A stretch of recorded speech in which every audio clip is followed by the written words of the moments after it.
प्यारे बच्चों, सुभागी देवी intermediate college के स्टडी क्लास में आप लोगों का स्वागत है। आज कक्षा 12 के बच्चे हिंदी गद्य के अंतर्गत पढ़ेंगे राष्ट्र का स्वरूप। इस राष्ट्र के स्वरूप के लेखक हैं वासुदेव शरण अग्रवाल। वासुदेव शरण अग्रवाल ने राष्ट्र के स्वरूप के निर्माण में बताया है कि 3 तत्व प्रमुख हैं। पहला तत्व है भूमि, दूसरा है जन, तीसरा है संस्कृत। भूमि और जन आप लोग पढ़ चुके हैं। आज हम आप लोगों को पढ़ाएंगे संस्कृत। ये संस्कृत क्या है? राष्ट्र का तीसरा अंग जन की संस्कृति है। संस्कृत आप लोग जानते होंगे, मानव की सभ्यता, मानव समाज का विकास, मानव समाज के जीवन में जो भी आस्थाएँ हैं, धर्म है, समाज का जो आर्थिक स्थिति है, समाज के में रहन सहन की जो स्थिति है, इसी सब को हम संस्कृत कहते हैं, अर्थात सभ्यता ही संस्कृति है। तो आप लोग देखें, राष्ट्र का तीसरा अंग जन की संस्कृति है। मनुष्य ने युगों युगों में जिस सभ्यता का निर्माण किया है वही उनके जीवन की श्वास प्रवास है। लेखक ये कह रहा है कि मनुष्य ने युगों युगों में जिस सभ्यता का निर्माण किया है।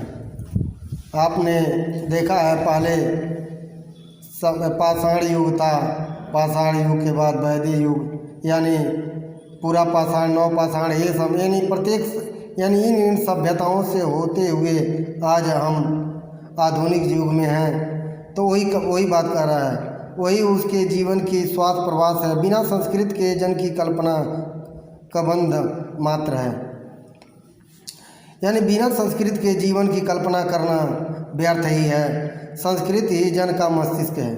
आप लोग ये कहेंगे कि भूमि और जन और फिर संस्कृत, तो संस्कृत क्या है? मस्तिष्क है।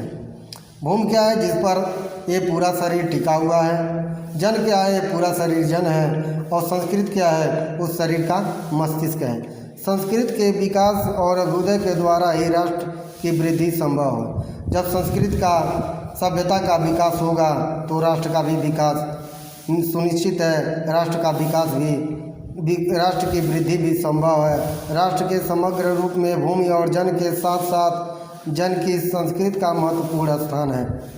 राष्ट्र के विकास में अगर जन का विकास होगा, लोगों का विकास होगा, तो सर्वप्रथम आप उसकी संस्कृत का विकास होना चाहिए। जब उसके संस्कृत का विकास होगा तो उस व्यक्ति का विकास, उस समुदाय का विकास, उन लोगों का विकास स्वतः ही होता चला जाएगा। यदि भूमि और जन अपनी संस्कृति की विरहित कर दिए जाएं तो राष्ट्र का लोप हो जाना चाहिए। अर्थात अगर भूमि रहे और लोग रहें लेकिन उनकी संस्कृत सभ्यता कुछ भी न रहे तो उस राष्ट्र को समाप्त ही माना जाता है। वह राष्ट्र समाप्त हो सकता है।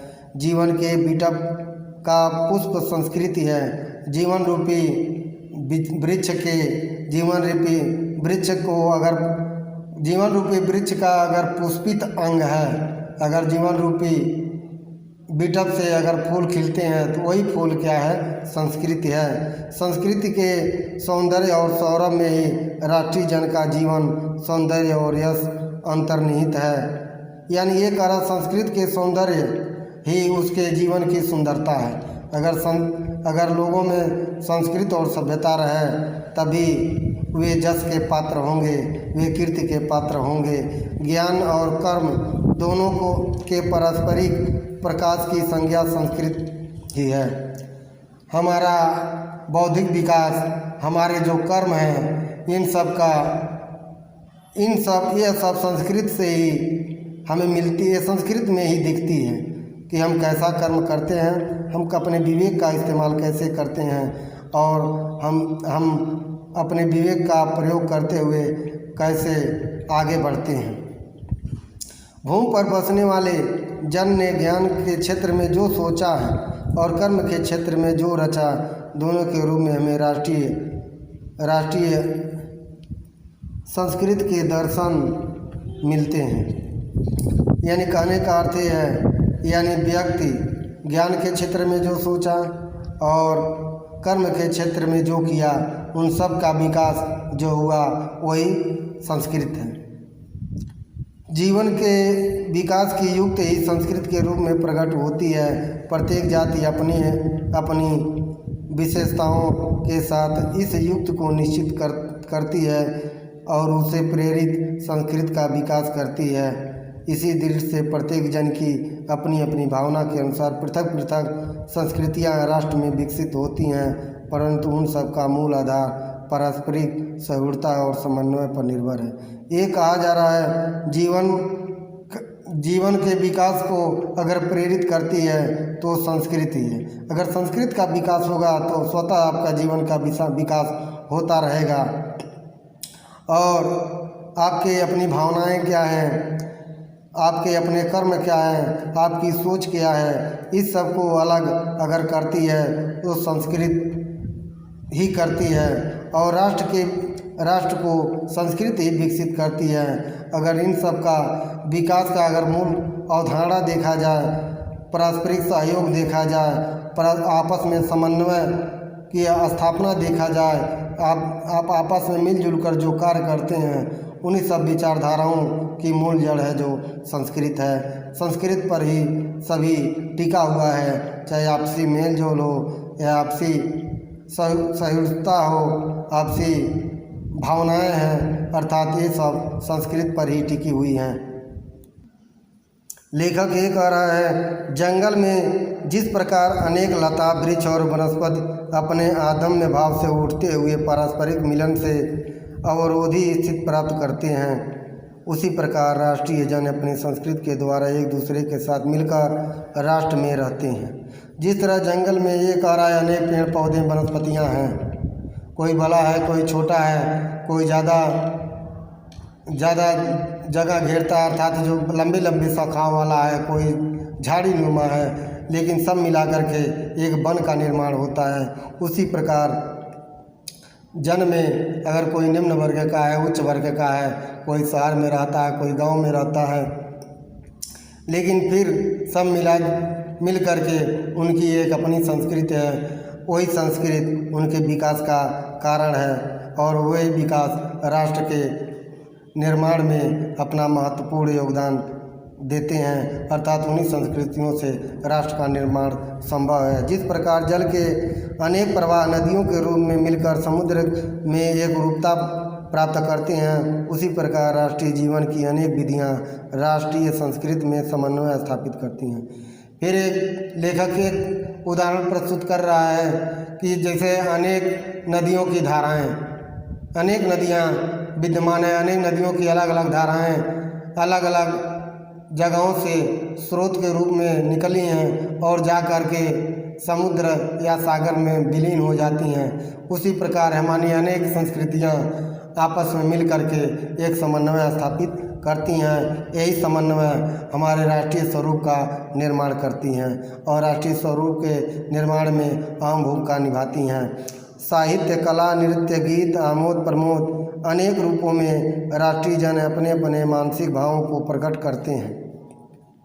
लेखक फिर कह रहा है कि साहित्य हो या कला हो, नृत्य हो, गीत हो, संगीत हो, आमोद हो, प्रमोद हो, अर्थात मनोरंजन के साधन हो, हास्य व्यंग हो, यानी अनेक राष्ट्रीय जन अनेक तरह की अपनी मानसिक भावनाओं को प्रकट करते हैं, लेकिन सभी को मिलाकर एक राष्ट्र के स्वरूप के निर्माण में एक संस्कृति का निर्माण करते हैं। आत्मा का जो विश्वव्यापी आनंद भाव है वह इस विविध रूपों में साकार होता है। जिस तरह प्रत्येक जीव में प्रत्येक आत्मा निवास करती है और वह फिर जीव अगर प्रत्येक जीव से वो आत्मा निकल जाए तो यानी प्रत्येक जीव में जो आत्मा होती है एक समान ही होती है, लेकिन जीव अलग अलग होता है। उसी प्रकार ये कह रहा है कि प्रकृति के भी अनेक रूप हैं और संस्कृत के भी अनेक रूप हैं, अर्थात अनेक रूपता होते हुए भी उसमें एक रूपता है।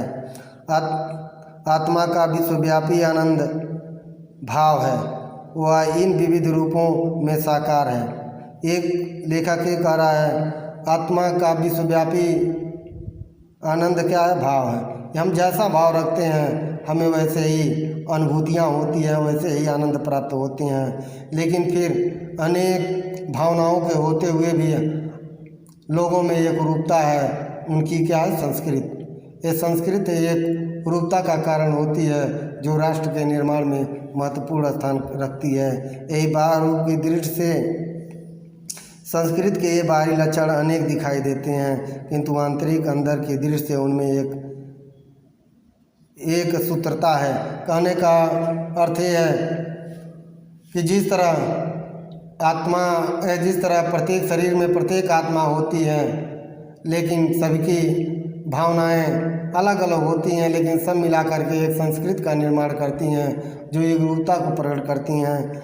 वही लक्षण संस्कृत में भी दिखाई देती हैं, जो आंतरिक बाहरी देखने में तो अलग अलग दिखती हैं, लेकिन आंतरिक लगाव में एक रूपता उनमें एक सूत्र में बंधा हुआ, वे एक सूत्र में बंधे हुए रखते हैं। यानी इनको एक सूत्र में बांधने का कार्य संस्कृत ही करती है, उनकी सभ्यता ही करती है।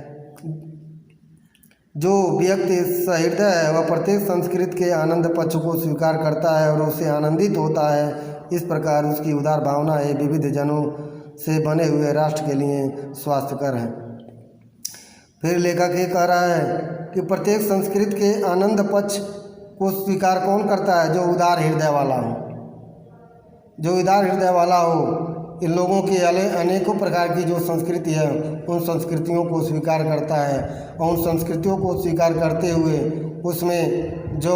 उसमें एक समन्वय स्थापित करके एक ऐसा वातावरण, एक ऐसा माहौल तैयार करता है जो राष्ट्र के निर्माण में अपना महत्वपूर्ण स्थान रखती है। और इस प्रकार ये पूरे राष्ट्र को अपनी संस्कृति के द्वारा लोग स्वस्थ बनाते हैं और राष्ट्र के विकास में महत्वपूर्ण भूमिका भी निभाते हैं।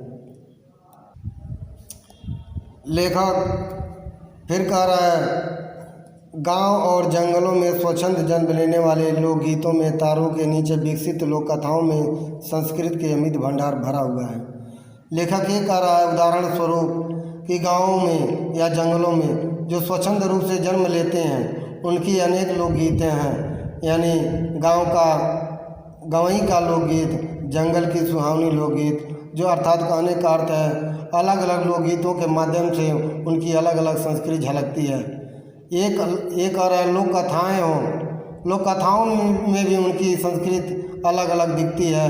अर्थात लोग अगर देखा जाए तो संस्कृत का भंडार उनमें है और प्रत्येक संस्कृतियों को मिलाकर एक संपूर्ण राष्ट्र की कल्पना की जाती है, जहाँ से आनंद की भरपूर मात्रा प्राप्त हो सकती है। और अनेक संस्कृतियों को मिलाने के बाद एक आनंद की भरपूर मात्रा में हम उसका निचोड़ ले सकते हैं।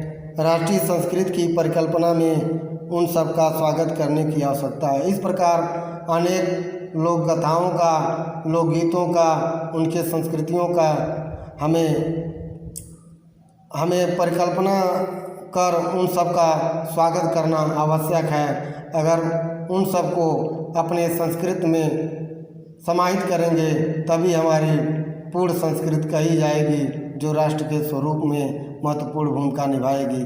पूर्वजों ने चित्र और धर्म विज्ञान, साहित्य, कला, संस्कृत के क्षेत्र में जो कुछ भी पराक्रम किया है उस सारे विस्तार को हम गौरव के साथ धारण करते हैं।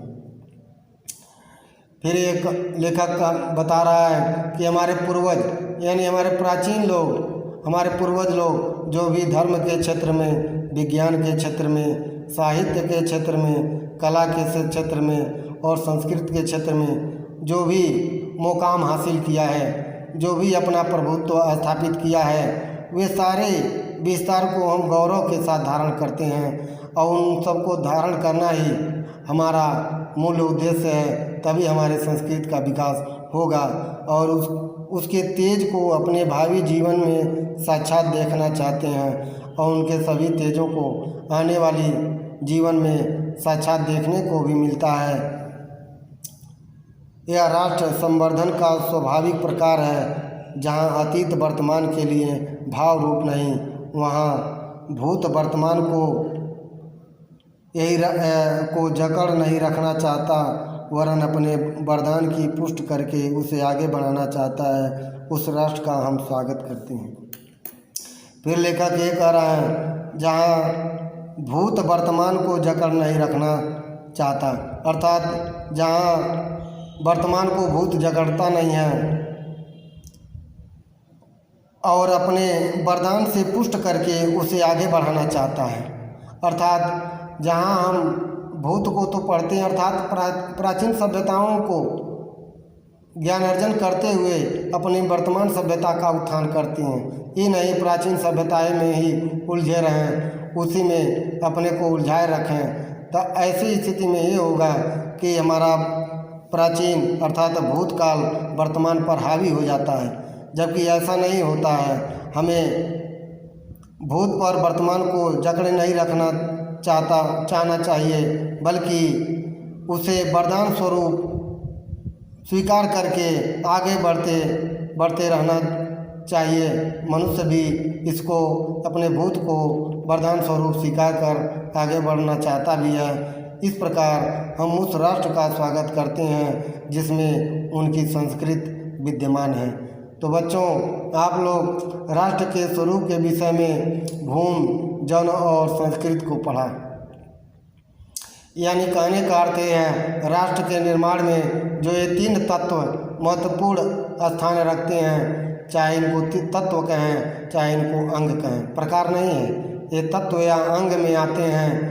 राष्ट्र के स्वरूप में पहला भूमि है, दूसरा जन है, तीसरी संस्कृत। तो बच्चों, इन तीनों के इन भूमि को, जन को और संस्कृत को अगर इन तीनों में से किसी एक को हटा दिया जाए, निकाल दिया जाए, तो राष्ट्र के स्वरूप का निर्माण नहीं हो सकता। इसलिए राष्ट्र के स्वरूप का निर्माण करना है तो भूमि का होना आवश्यक है और जन का भी होना आवश्यक है और उनकी संस्कृति का भी होना आवश्यक है। तो बच्चों, वासुदेव सरर अग्रवाल ने ये पृथ्वी पुत्र नामक एक निबंध के संग्रह से जो राष्ट्र के स्वरूप की परिकल्पना किए हैं, वो हमारे जीवन में महत्वपूर्ण स्थान रखता है। हम आशा यही करते हैं कि आप लोग राष्ट्र के स्वरूप के निर्माण के जो तीनों अंग बताए गए हैं उसको अच्छी तरह समझ चुके हैं। अब अगले पाठ की व्याख्या अगले दिन बताएंगे। तब तक के लिए धन्यवाद।